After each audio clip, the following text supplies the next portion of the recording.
Hello, and welcome back to Coin Lady channel. John Deaton discusses the significance of the judge's ruling that the SEC cannot immediately proceed to appeals.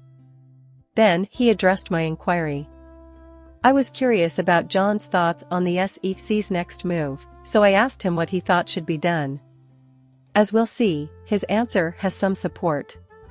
He thinks the SEC is wasting their time and money by going to trial against Brad and Chris because, for one, they are likely to lose and, more importantly, because they stand to gain nothing. On the other hand, if you press your luck, you may have him testify and all that jazz. He believes it is in everyone's best interest to drop the suit and work out the rest of the details with the ripple effect. Now John brings up the point, what might be tough to do, because there's that political component here where everything isn't just about, for the SEC, what's best for the agency and the best for crypto and entrepreneurs and investors. So, watch that closely. Now here's a major point that John makes that I didn't catch. Not only was SEC thrown out, but the judge also provided a great deal of clarification, leaving far less room for debate. Taking this case to appeal might be disastrous for the SEC. Therefore, it was a major mistake to request approval to proceed directly to the appeals process. Possibly, they shouldn't have acted in that way. I enjoy our conversations because Mark Fidel, a former SEC regional director, is not a crypto enthusiast.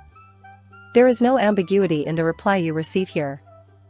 And he adds, I would try to dismiss the individual claims, I tried to resolve the remedies for Ripple security law violation, though he admits that he is unsure whether or not the parties can reach an agreement. The next step is deciding whether or not to file an appeal of the summary judgment ruling. So, in his view, you should also abandon that line of argument. Furthermore, he says, I have my doubts that the parties can reach an agreement. The SEC cannot decide to settle on its own.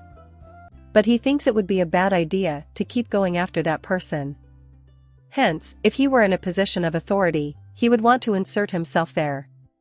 You do have some infractions by Ripple, approximately $700 million worth, and they are going to want to buy that number down and buy a bunch, so maybe it's best if they can just settle this whole problem up.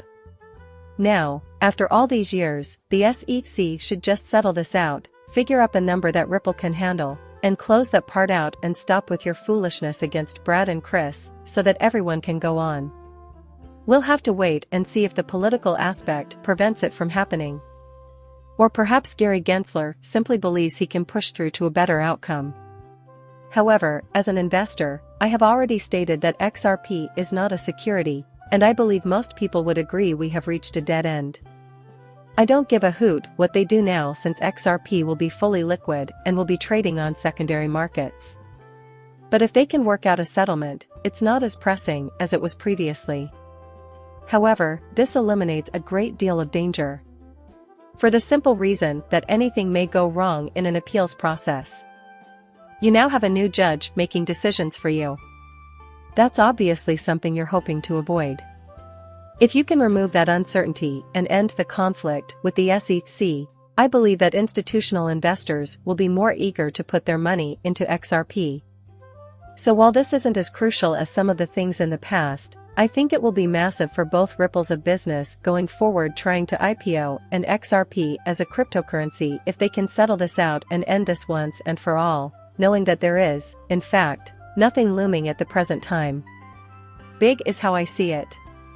I had completely forgotten about this Jason Calacanis until someone retweeted him today. The good person has extensive knowledge of technology investment. But he said that it's evident that XRP is a security. Yes, we are aware.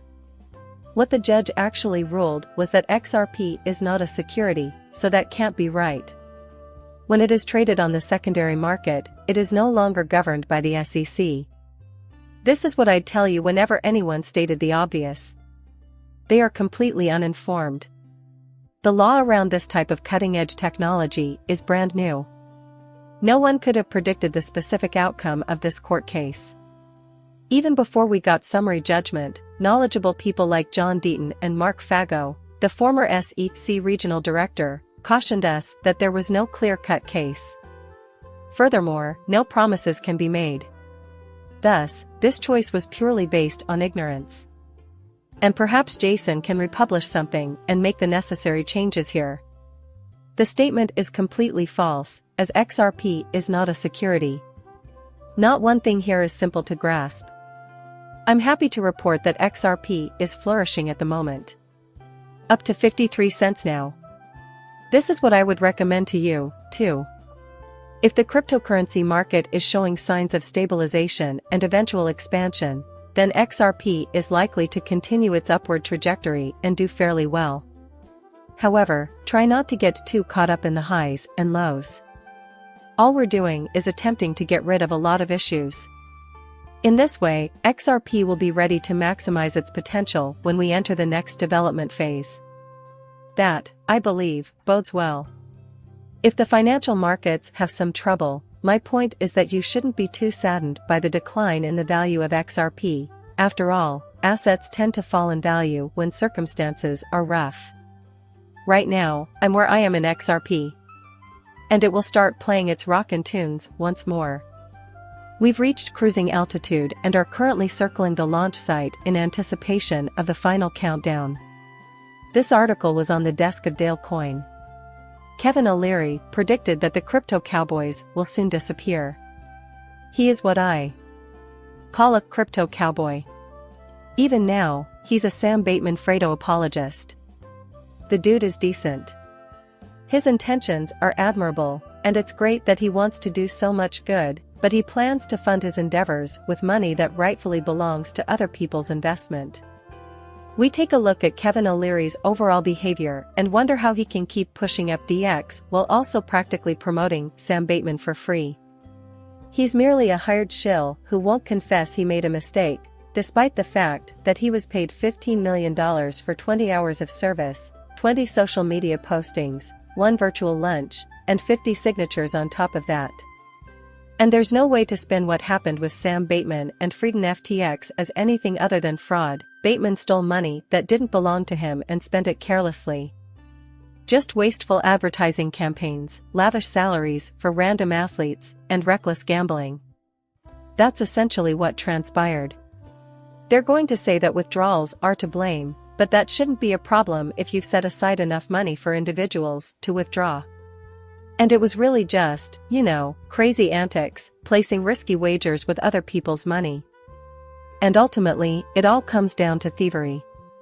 That's about as easy as it gets.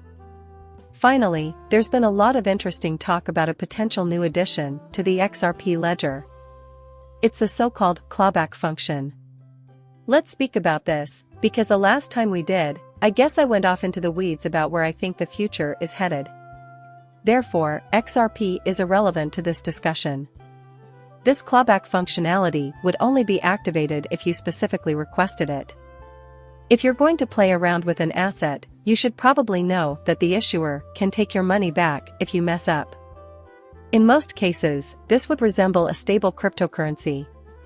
Therefore, if Circle was the issuer of USDC on the XRP ledger, they would want this in the event that law enforcement authorities approached them and said, well, we want you to, seize those funds, which they could do.